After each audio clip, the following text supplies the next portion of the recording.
చెలి మనసే శివధనుసైనది తొలి చూపుల వశమైనది వలపు స్వయంవరమైనప్పుడు గెలువనిది ఏది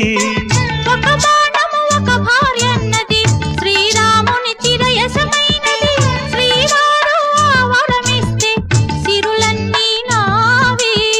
తొలి చుక్కవు నీవే చుక్కానివి నీవే తుదిదాకా నీవే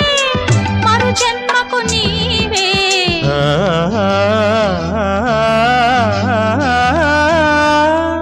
జానకి కలగనలేదు రాముని సతి కాగలనని ఏనాడు